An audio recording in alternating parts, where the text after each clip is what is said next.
On ouvre le bal là, justement avec Olivier Sambaye.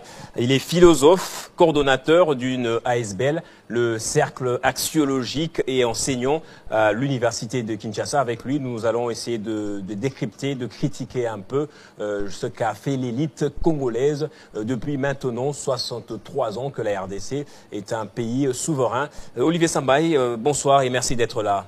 Bonsoir et merci pour l'invitation. Alors, on va être à la fois philosophique, c'est vrai, mais également économique et pourquoi pas, je voulais dire spirituel, hein, ce n'est pas interdit en tout cas. Ma première question, est-ce que la RDC est vraiment un État indépendant s'il faut l'analyser philosophiquement parlant? Ben oui, la RDC est un pays indépendant. Ouais. Par la conception du mot, la définition qu'on peut donner au mot indépendant, c'est-à-dire vous faites tout de par vous-même, vous n'avez pas à recourir à l'hétéronomie, c'est-à-dire des injonctions que vous recevez hors de vous qui puissent réguler ou dicter vos actions. Le Congo est autonome. Je prends un seul exemple, c'est l'organisation des élections. Depuis 2011, 2018 et maintenant 2023, il y a 3 cycles électoraux qui se sont suivis et l'organisation a été totalement congolaise. C'est-à-dire l'État débourse les moyens, dont les moyens à la CENI organise tout. C'est un exemple qui démontre noir sur blanc que le Congo est indépendant. Alors, ça, c'est l'indépendance politique alors? L'indépendance politique, le Congo est indépendant, même du point de vue économique, c'est par la forme. La forme montre réellement que nous sommes indépendants. Parce que même si il faudrait aborder la question économique, c'est toujours la politique qui guide l'action, qui mène l'action. Le Congo est indépendant sur ces points de vue-là. Et vous dites que c'est la forme et le fond en soi? Le fond en soi, il faut tenir compte des divers domaines. Domaine politique, nous sommes indépendants. La nomination du Premier ministre, c'est le chef de l'État. On a une constitution et la constitution est appliquée. Quand même que pas dans sa totalité, il y a des dispositions qui ne sont pas appliquées. Par exemple, l'article 99, jusqu'à aujourd'hui, ce n'est pas appliqué, qui recommande au chef de l'État, les ministres, les membres du gouvernement de déclarer leurs avoirs avant l'accession au poste politique. Et la sortie aussi faire tout un bilan pour savoir ce qu'ils ont acquis pendant leur fonction. Là, on ne l'applique pas encore. Mais nous avons quand même une constitution et le Parlement est organisé par rapport à cette constitution-là. Ça montre que le Congo est indépendant du point de vue politique. On organise des choses de par nous-mêmes. Donc il y a bel et bien l'indépendance depuis 60 jusqu'à aujourd'hui, 63 ans. Il y a des choses qui ont été faites qui démontrent noir sur blanc que nous sommes indépendants. Le fait que notre économie soit extravertie n'amenuise pas cette indépendance économique? Bon, là, c'est sur le plan politique. Mais du point de vue économique, nous ne sommes pas totalement indépendants. Ouais. Le Congo n'est pas indépendant du point de vue économique. Alors que l'économie, c'est les poumons, c'est le cœur même de la nation. Parce que les plaisirs suprêmes au travers desquels tous les autres plaisirs naissent, c'est les plaisirs du boire et du manger. Le sens, oui. Voilà. Lorsqu'on hiérarchise, je suis chez Épicure, dans la hiérarchie des désirs, les désirs naturels et nécessaires, c'est boire et manger. Quand on n'a pas bu, quand on n'a pas mangé, on ne saura pas produire même des réflexions correctement. On ne saura pas être là, en train de présenter l'émission, parce qu'on serait fatigué, on serait en manque d'énergie. En psychologie, on dira que ce sont les besoins primaires. Alors que le cerveau se nourrit de glucose, vous voyez. Alors dans tout ce qu'on mange, il y a des glucoses dedans. Et quand on ne mange pas, on ne saura pas être en mesure de produire des réflexions même pour la société. Alors l'économie produit la richesse. C'est la production qui est à la base même de l'économie. Alors que le pays ne produit pas.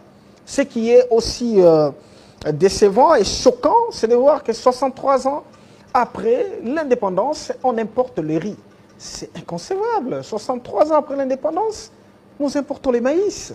63 ans après l'indépendance, nous importons même les produits de première nécessité.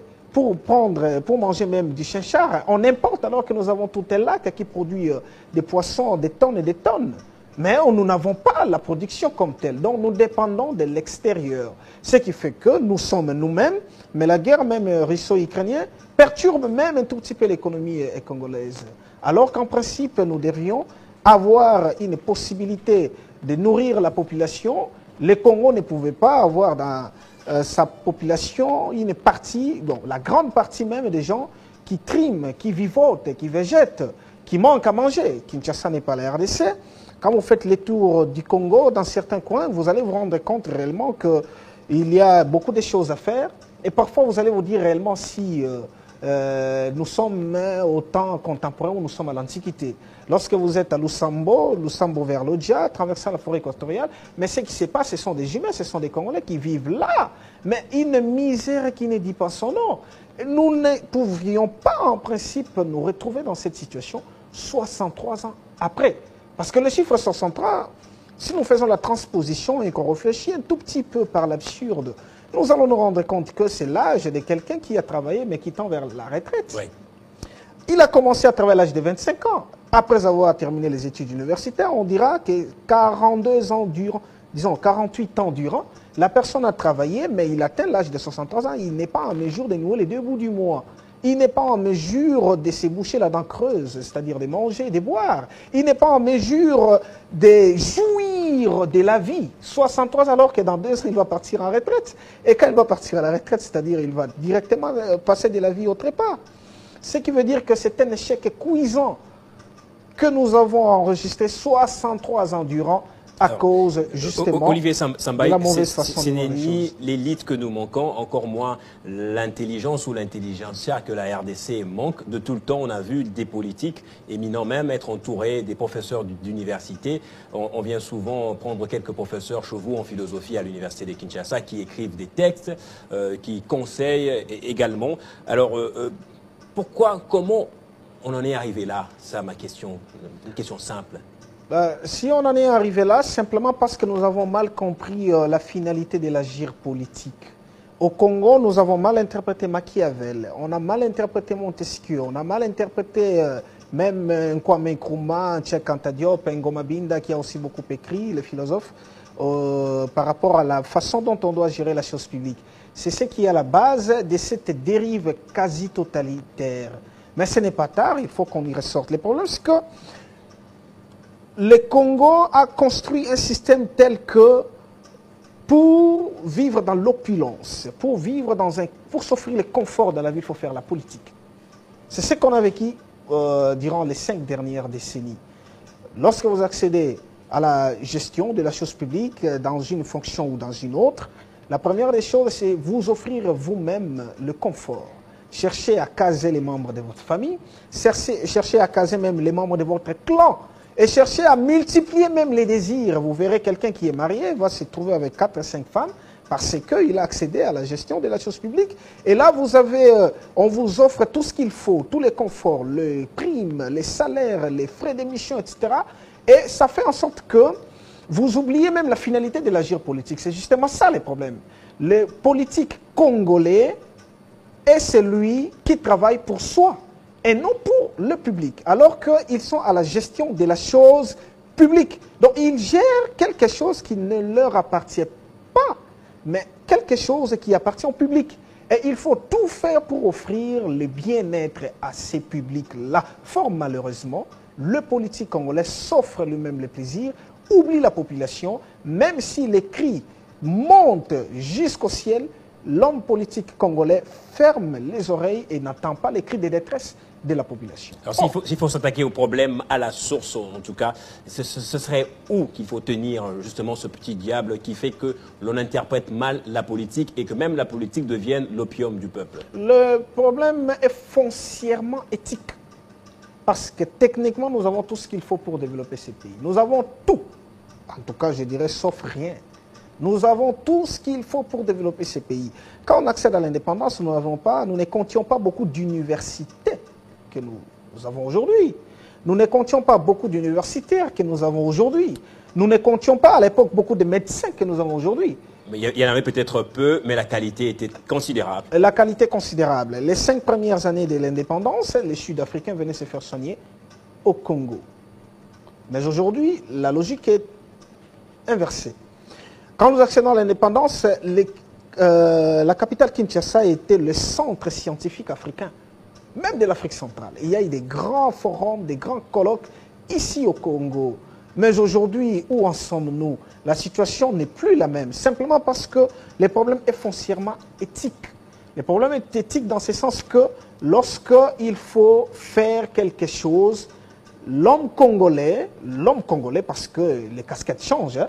Je suis là, je parle, vous êtes là. Aujourd'hui, peut-être nous serons aussi dans les affaires, dans la gestion de la chose publique. Qu'est-ce que nous allons poser comme acte? Comment allons-nous nous comporter? C'est justement ça le problème. Donc le problème est foncièrement éthique et ça part, la base de ce problème est aussi l'éducation. Parce que le problème au Congo, c'est-à-dire on enseigne aux Congolais l'esprit privé et non l'esprit public. À l'école primaire, les enseignants disent quoi? Étudier pour être quelqu'un dans la vie. Vous étudiez pour être utile à la société. Donc la personne commence déjà dès le bas âge à apprendre, à s'offrir les connaissances pour vivre pour soi. Quand il aura grandi, quand il va accéder aux fonctions aussi supérieures. C'est justement ça le problème à la base de l'enseignement. Or, dans d'autres pays comme les États-Unis d'Amérique, le Japon et la Chine par exemple, dès le bas âge, les enfants apprennent à aimer la patrie, apprennent à travailler, à étudier pour le pays. Vous étudiez, quand vous serez grand, vous allez servir la nation, vous allez faire en sorte que les pays soient encore puissants et plus grands. Et l'enfant grandit avec. Mais au Congo, déjà, 63 ans durant, nous avons aussi été des élèves. C'est tout ce qu'on nous a appris. Vous étudiez pour être utile dans la société. Quand j'étais enseignant au secondaire, au niveau des 4e des humanités, il y a un texte, quand j'enseignais les cours de français, que feras-tu après tes études? Vous voyez, c'est pour soi. Je serai médecin, je serai ceci, je serai cela. Mais nous n'avons pas un système où on apprend aux enfants l'esprit public, l'esprit de patriotisme, du nationalisme. Le lumumbisme n'est pas enseigné comme doctrine dans nos universités, alors que des historiens ont formalisé la pensée. C'est déjà une doctrine qui ne fait pas l'unanimité. En principe, ça devait faire... Non, ça ne fait pas l'unanimité par mauvaise foi. On voit l'homme, Lumumba. Mais on enseigne l'esprit Lumumba qui devait être enseigné, c'est le patriotisme, c'est le nationalisme. Personne ne peut remettre en cause le nationalisme et le patriotisme de Lumumbisme, de Patrice Emery Lumumba. Parce que c'est lui, parmi lesquels nous comptons, les pères de l'indépendance. Alors, Barack Obama a dit un jour, alors qu'il était président de la République, que l'Afrique n'a pas besoin des hommes forts, mais plutôt des institutions fortes. Je voudrais savoir, entre hommes et institutions, qu'est-ce qui vient avant? Qu'est-ce qui fait l'autre? C'est l'homme qui fait l'institution. Oui. Au départ, le point de départ, c'est celui-là, parce que c'est l'homme qui formalise la société. La gestion de la chose publique, c'est l'homme qui la formalise. Prenons un cas, Montesquieu. Il a formalisé la gestion de la chose publique en faisant ce qu'il a appelé dans son ouvrage L'esprit des lois, le partage du pouvoir. Faire en sorte que le pouvoir arrête le pouvoir. Nous avons l'exécutif d'un côté, les judiciaires de l'autre, ainsi que les pouvoirs législatifs. Oui. Voilà, il a formalisé. Et après, qu'est-ce qui reste? Il ne reste que les acteurs viennent faire la politique en suivant ce qui est déjà formalisé, ce qui est systématisé. C'est ce que l'homme fait. Alors, quand l'homme systématise, le reste serait justement faire en sorte que ce qui est écrit soit appliqué, soit respecté à la lettre. C'est ça les institutions fortes, l'essence des institutions fortes. C'est-à-dire, les lois existent, les principes existent, les procédures existent. Lorsqu'on vous appelle à exercer une fonction, appliquez-vous aux lois, aux principes, aux procédures existantes. Malheureusement, en Afrique en général, ce n'est pas le cas. Les textes existent, mais les hommes marchent sur ces textes. Les procédures existent, mais les hommes marchent sur ces procédures. Les institutions existent, mais les hommes marchent sur ces instructions. Ce qui fait que pour notre cas, les Congo, c'est pareil. Nous marchons sur les lois, les principes, les instructions, et ça fait en sorte qu'on n'avance pas. Un exemple typique, le projet est conçu, concocté par les experts, par les scientifiques.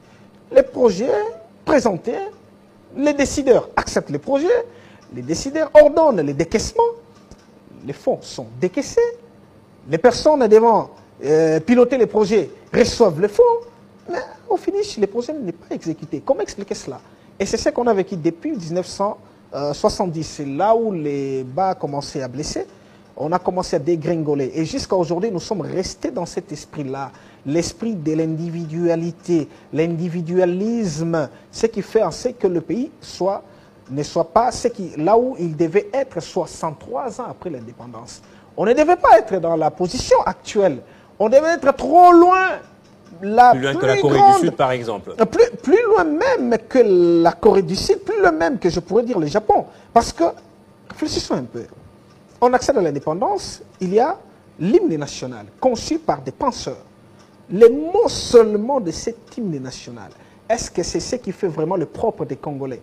Nous bâtirons un pays plus beau qu'avant. C'est-à-dire, on accède à l'indépendance, on considère que le pays n'était pas plus beau lorsque les Belges en assuraient la gestion.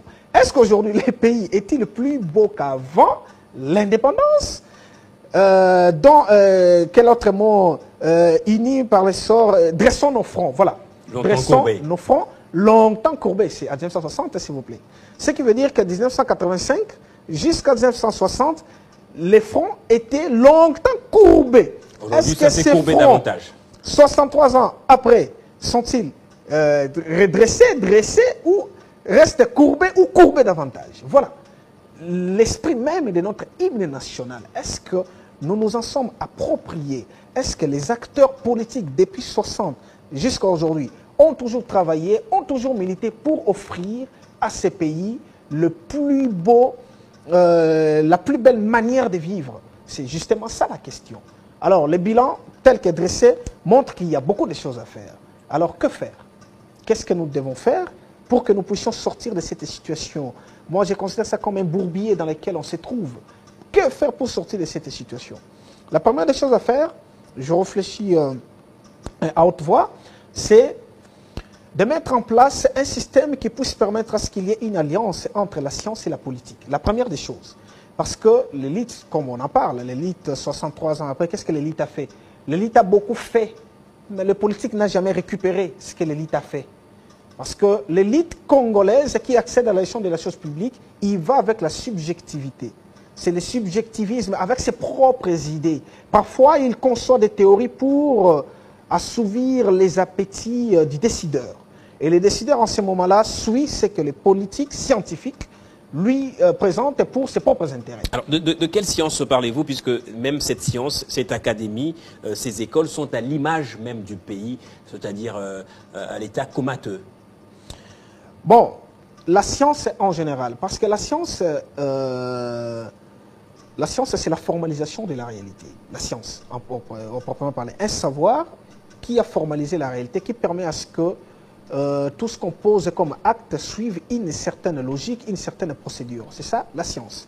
Alors, la science en général, je prends, par exemple, je suis coordonnateur d'une SBL, vous l'avez dit. Dans mon SBL, je suis en train de militer pour qu'il y ait une alliance entre la science et la politique.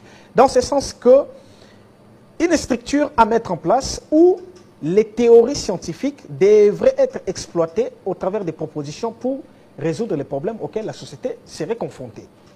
Ceci dit, je prends un cas, l'agronomie, les sciences agronomiques. Mais nous souffrons, il n'y a pas une politique pour résoudre les problèmes de la famine, parce que la faim est là. Et pourtant, nous avons des théoriciens agronomiques qui sont à même de proposer ce qu'il faut pour produire autant de tonnes de maïs, ce qu'ils peuvent faire pour présenter des projets, des intrants agricoles. Mais ils sont là, des experts. Est-ce que la politique va vers ces experts pour puiser des idées afin de les mettre en pratique? Parce que la culture des maïs a été formalisée. Il y a des théories scientifiques qui existent pour faire la culture des maïs, la culture des riz et que sais-je encore. Mais est-ce que la politique, les politiques vont vers ces savants-là pour mettre en pratique des théories? Non, ça n'existe pas. C'est la raison pour laquelle moi je propose à ce que soit mise en place une structure dénommée Centre national de technosciences. Nous devons faire une sorte de la NASA à la congolaise. Parce qu'on admire la beauté architecturale, la puissance sécuritaire, économique du monde occidental. C'est ce qu'ils ont fait. Ils ont établi une alliance entre la science et la politique. Et là où ils vont puiser des solutions aux problèmes auxquels la société est confrontée. Alors nous n'avons pas un cadre de réflexion aux problèmes cruciaux de la société. Les points de départ pour redresser nos fronts, longtemps courbés davantage 63 ans après, il faut passer par là. Nous devons avoir honte de considérer que 63 ans après, nous n'avons pas un réseau de télécommunications nationales. La télécommunication, c'est entre les mains. Ça, c'est peut-être des corollaires, non? C'est l'économie qui, ça devrait couler, aller de soi, après que la situation politique et sécuritaire soit stable. J'en viens à cette question sur le symbolisme même de notre nation. Qu'est-ce qui lie les Congolais à la nation même congolaise? Est-ce que notre élite avait bien pensé le pays au départ en 1960? Le pays n'était pas bien pensé au départ. Ce qui est étonnant, jusqu'à aujourd'hui, nous n'avons même pas de données démographiques. L'État, est-ce que l'État me connaît moi? Est-ce que l'État vous connaît vous? Où se trouvent nos identités, vous et moi, dans une certaine base de données, qui serait peut-être au ministère de l'Intérieur, qui sais-je encore. Mes enfants, est-ce que l'État connaît mes enfants? Je dirais peut-être l'acte de naissance qu'on m'a donné. Est-ce que c'est informatisé? Si aujourd'hui, les registres là, parvenaient à se perdre à la commune, mais c'est fini. Est-ce que le registre là, pour démontrer réellement qu'il y a un enfant qui existe, je ne sais pas. Vous voyez, donc, ça n'a pas été pensé bien au départ, l'État n'a pas été bien formalisé au départ. Ce qui fait que le pays n'a pas été bien construit quand on accède à l'indépendance.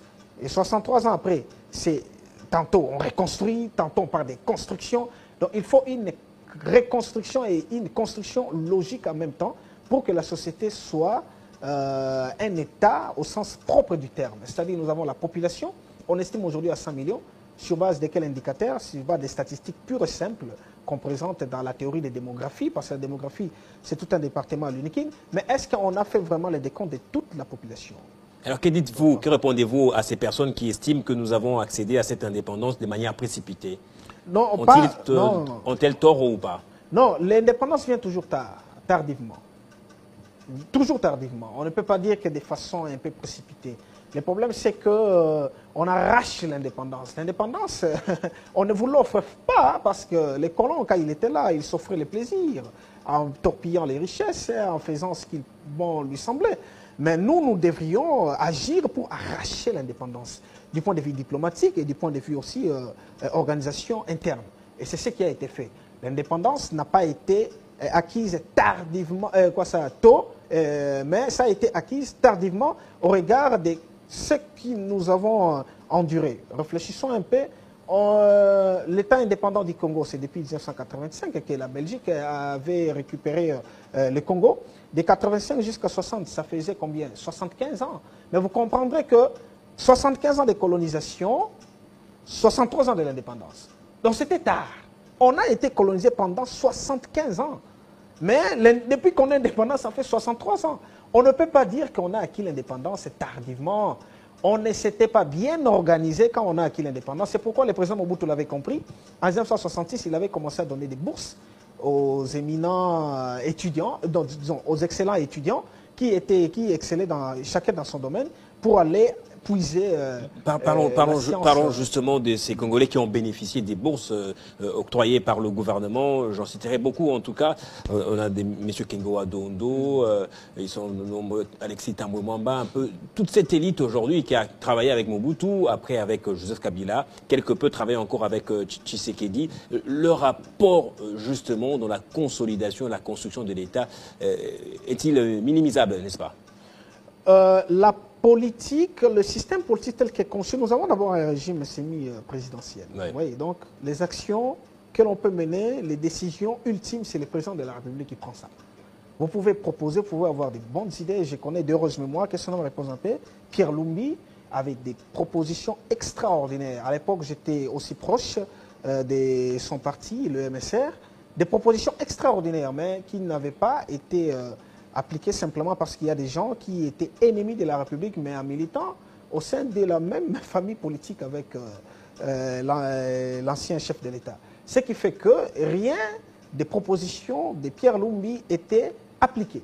Parce que le chef de l'État lui-même ne prenait pas le courage de mettre ses propositions en pratique. Donc, c'est-à-dire, l'élite auprès du chef peuvent proposer, mais il faut que le chef ait aussi lui-même la volonté de réguler l'action et de dicter les choses. Fort malheureusement, ce qui n'était pas le cas. L'élite essaie de faire son travail.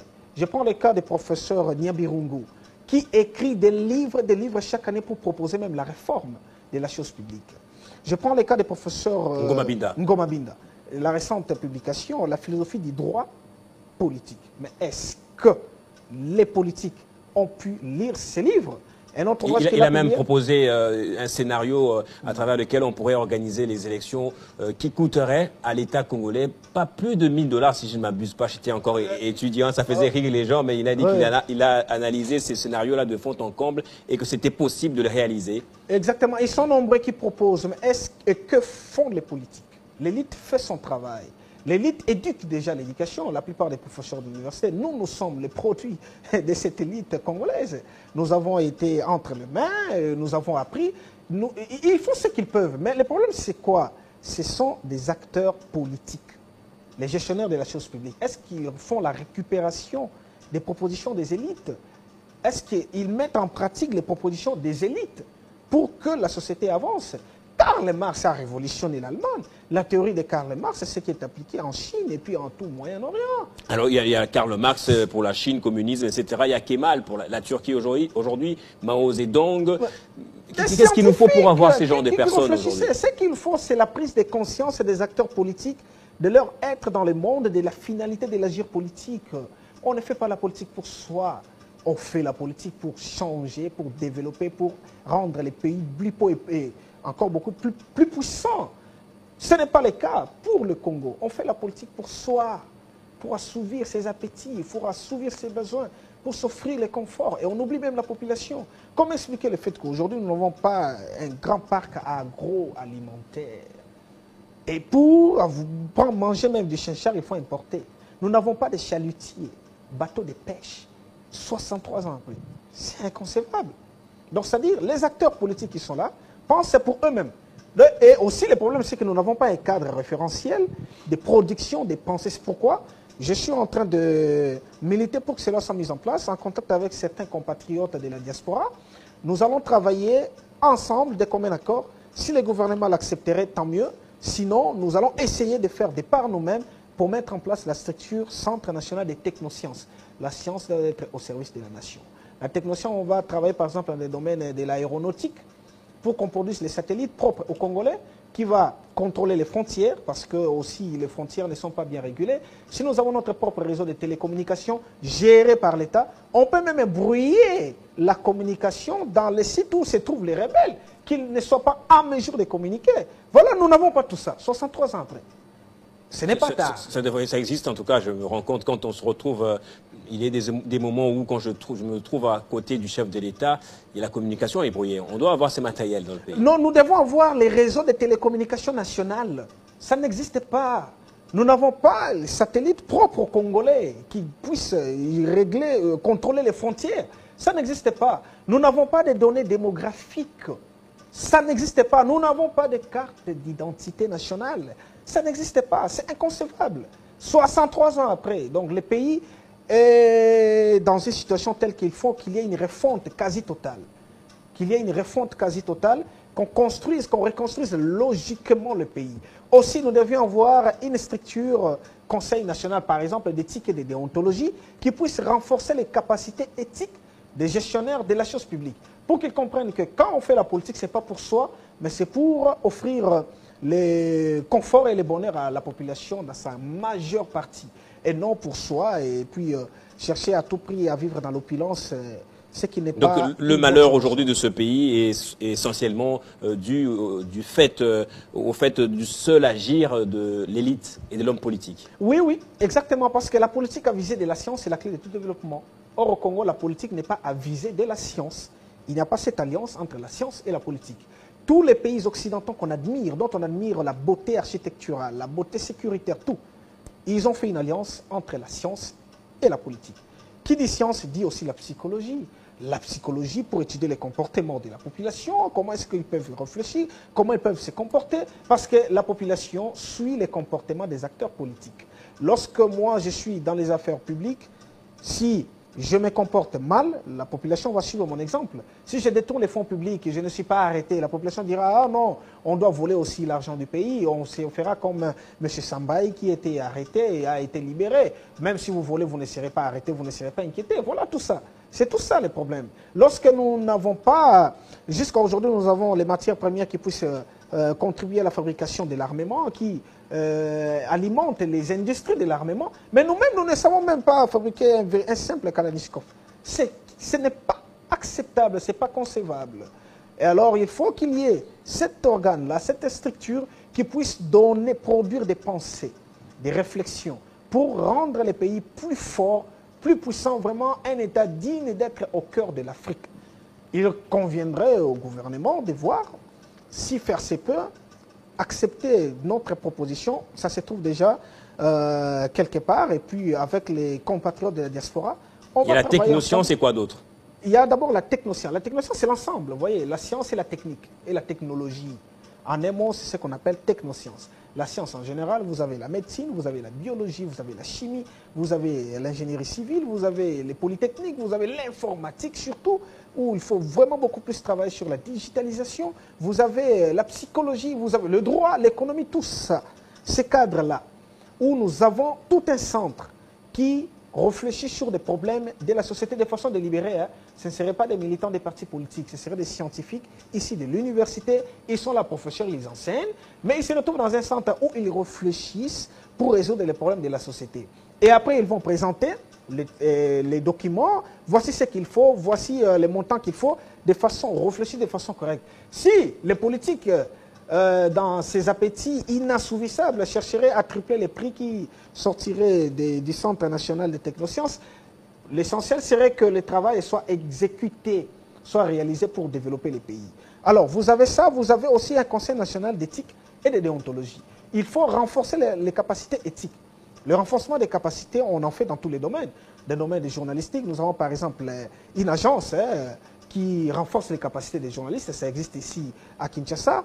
Vous avez le renforcement des capacités Sénarec, cellule nationale de renforcement des capacités qui est du ministère du Plan. Ça existe. Mais renforcement des capacités éthiques. On met en vous des théories pour que vous puissiez les mettre en pratique. Mais lorsque vous les mettez en pratique, vous n'êtes pas en mesure de sortir de vos appétits épistémiques, de sortir de votre concupiscence pour être au-dessus de vous-même, au-dessus des passions, pour laisser la place à la raison. Tout ça, ça s'apprend. C'est de la philosophie morale que beaucoup n'ont pas appris, que beaucoup ne connaissent pas. Depuis que le président de la République est en fonction, chaque 30 juin, ce sont des moments de méditation, de recueillement, pas d'activités grandioses organisées. Est-ce que cette manière de faire les choses n'est pas en train de faire sommeiller l'esprit patriotique dans le Congolais? Bon, la méditation, il faudrait que ça soit bien cadré. On médite sur quoi et pourquoi. Oui. En principe, la méditation devait être dans l'essence de ce que mon ASBL est en train de faire. Je suis là, la méditation serait ça. Réfléchissons d'où nous venons, où nous sommes et où allons-nous.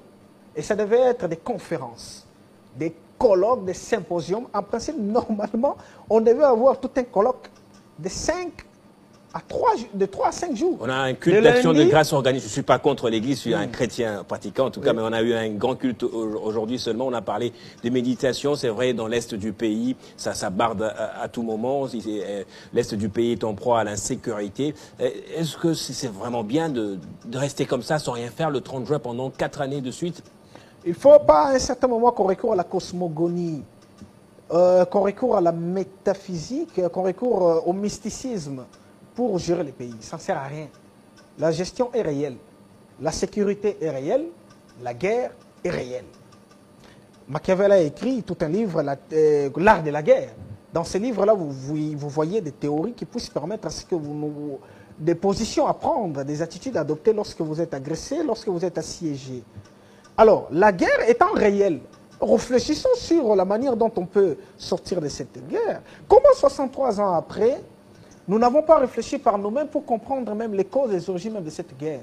Je félicite Charles Onana, un Camerounais qui a réfléchi de par lui-même avec ses moyens pour aller investiguer, découvrir exactement ce qui s'est caché, ou ce qui s'est caché derrière cette guerre à l'est du pays. L'ouvrage est publié. Quelle est la récupération congolaise? Les médias, comment est-ce qu'il a récupéré ces livres? Les politiques congolais, comment est-ce qu'il a récupéré ces livres? Une seule conférence ici à Kinshasa. Nous étions avec mon aîné Freddy Mulumba à l'université de Kinshasa, les recteurs... dont le travail est à saluer en tout cas. Voilà, ça a été salué. Voilà ce que l'élite est en train de faire. Il a fait sa part. Et le politique fait quoi? L'élite est en train de faire sa part, de jouer sa partition. L'élite congolaise, parmi lesquelles nous comptons les recteurs de l'université de Kinshasa, le professeur Ngoma Binda, le professeur Elikiam Bokolo, le professeur Ndaïwel, qui joue sa partition. 2 tomes de l'histoire générale du Congo. Ils nous donnent notre propre conscience, mais nous ne consultons même pas notre propre conscience. L'âme du peuple, c'est la conscience historique. Il nous a offert la conscience historique. Qu'est-ce que les politiques ont fait de cette conscience? Est-ce qu'on enseigne l'histoire du Congo dans nos universités? Un seul cours de 45 heures à l'université de Kinshasa, une histoire politique des institutions politiques du Congo, IPOCO. Et aux études, c'est au niveau secondaire. Qu'est-ce qu'on donne aux élèves comme histoire du Congo? Qu'est-ce qu'on donne à l'école primaire comme histoire du Congo? Absolument rien. On nous enseigne la Mésopotamie, l'Empire de Songa, etc., qui ne contribue absolument à rien. C'est la culture générale. Alors, lorsqu'on enseigne l'histoire du Congo, c'est l'éveil de la conscience historique. Parfois, ça peut vous énerver, vous dites, ah, c'est vraiment comme ça qu'on a vécu les choses, ça révolutionne les pensées. Alors, que fait l'acteur politique? C'est justement ça le problème. Alors, il faut qu'il y ait ces mariages entre la politique et la science. Donc, les politiques, quand vous êtes là, vous accédez à la gestion de la chose publique, pour bien mener vos actions, vous devez recourir aux savants, aux scientifiques. Parce que la finalité de la science, c'est d'organiser la société. C'est ça la finalité de la science. C'est pourquoi vous verrez, toutes les sciences qu'on enseigne à l'université ont leur finalité dans la société. Quand on enseigne les mathématiques, les gens pensent que ce sont des théories pures et simples. Mais les mathématiques ont engendré l'informatique, et voilà ce que l'informatique fait aujourd'hui. Si on nous regarde à la télé, c'est parce que l'informatique... Alors, on va peut-être terminer ici, Olivier Sambaï. Je rappelle, vous êtes philosophe, coordonnateur d'une ASBL, le Cercle axiologique et enseignant à l'université de Kinshasa. Il y a comme un désespoir qui s'installe au fil des temps, un aveu d'impuissance chez tout le monde pratiquement. Des politiques qui disent Mokao Kubongate, d'autres disent Moka et Koufa. Alors, d'après vous, c'est votre dernier mot peut-être, quel message le médium et même l'homme public devrait adopter maintenant pour essayer de faire changer les choses petit à petit? Ça fait mal. Les pays, la situation dans laquelle ils se trouvent, ça choque. Parfois, ça donne même envie de pleurer. Nous autres, nous n'avons que le Congo. Nous n'avons nulle part où aller. Alors, le Congo, pour qu'il soit fort et prospère, il faudrait que les acteurs politiques prennent conscience. Les philosophes, nous connaissons la finalité de l'agir politique. Fort malheureusement, la plupart des philosophes n'ont pas pu s'engager activement à la gestion de la chose publique simplement parce que quand ils comprennent une morale propre à la politique qui est contraire aux principes éthiques, aux principes moraux existants, ça dégoûte les philosophes de s'engager.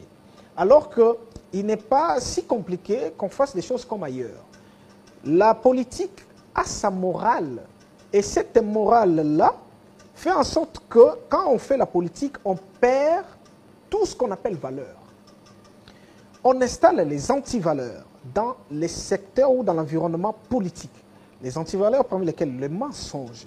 Parmi ces antivaleurs, il y a les détournements. Parmi les antivaleurs, la corruption, la concussion, etc. Ce sont des antivaleurs que les politiques amènent dans l'arène politique simplement parce qu'ils considèrent la politique comme étant un domaine qui a sa propre morale. Or, le philosophe considère la politique comme un domaine essentiellement éthique parce que vous agissez pour les autres, vous agissez pour autrui. Il faudrait alors que l'homme politique comprenne que lorsqu'on fait la politique, on a les vies des humains entre ses mains. Des millions, des dizaines de millions de vies entre vos mains. Et que si vous agissez mal, vous serez comme un criminel qui va assassiner des vies des gens parce que les gens n'auront pas à manger, les gens auront faim, les gens n'auront pas accès à l'éducation et vous allez sacrifier tout un avenir d'un peuple. Par conséquent, l'élite congolaise continue à faire son travail, c'est ce que nous autres nous sommes en train de faire, c'est ce que vous êtes en train de faire, c'est ce que Télé 50 est en train de faire et beaucoup de médias sont en train de faire leur travail. Mais les politiques, est-ce qu'ils récupèrent? Qu'est-ce qu'ils puisent chez les politiques? Il faudrait qu'il y ait une prise de conscience collective dans les chefs des acteurs politiques, qu'ils comprennent que lorsqu'on fait la politique, ce n'est pas pour soi, mais c'est pour autrui. C'est pour offrir le confort, le bien-être et la meilleure de vie possible à la population. Ce faisant, nous allons nous redresser. Les 12 prochaines années où nous allons célébrer 75 ans d'indépendance, parce que ce serait égal, hein, 75 ans de colonisation, 75 ans d'indépendance. De tergiversation. En tout cas... De tâtonnement peut-être. Voilà. Vous avez 75 indépendance, 75 colonisation. Il faudrait qu'on voie un autre Congo. Et la logique prospective. Et moi, je crois en cela. Je joue ma partition. Ceux qui comprendront bien pourraient aussi jouer leur partition. On peut faire jonction ensemble pour proposer des idées claires et distinctes qui puissent développer ces pays. Parce que ce sont des idées qui gouvernent le monde. Personne ne peut me contredire là-dessus. Ce sont des idées qui gouvernent le monde. Et quel type d'idées? Ce sont des idées claires et distinctes. Or, les idées claires et distinctes sont le propre de la philosophie. Et la philosophie est la mère de toutes les sciences. Des propositions philosophiques engendrent les sciences. Alors, si les philosophes, on lui donne tout ce qu'il faut pour qu'il réfléchisse pour ces pays, imaginez maintenant ce que ça pourrait engendrer. Merci. Si ça n'engendre pas la science, ça engendrerait quoi? Ça engendrerait le bien-être de la population. Et le développement. Merci beaucoup. Intégral et durable surtout. Merci beaucoup Olivier Sambaye pour ce moment de délectation, plutôt j'allais dire, intellectuelle, pour ces réflexions et ces pistes de solutions que vous avez proposées. Merci beaucoup. Merci pour Télé 50 de donner toujours cet espace aux philosophes pour réfléchir afin de voir si faire se peut, comment les politiques pourraient récupérer surtout, hein, afin d'offrir le confort et le bien-être à la population. Voilà, madame, monsieur, après cet invité, le seul que nous avons eu durant ce Kinshasa direct, nous allons donc devoir nous séparer et attendre le journal qui aura lieu dans quelques minutes avec Grace Salambo. Bonne fête de l'indépendance chez vous à la maison, sous le signe du recueillement et même de la méditation. Moi, je vous dis au revoir. On se retrouve le vendredi prochain. Ce sera déjà le mois de juillet, l'autre moitié de cette année, l'année 2023, une année à multiples enjeux en RDC, année électorale, mais année où aussi l'insécurité bat son plein dans quelques coins de la République. Merci d'avoir suivi ce Kinshasa direct et au revoir.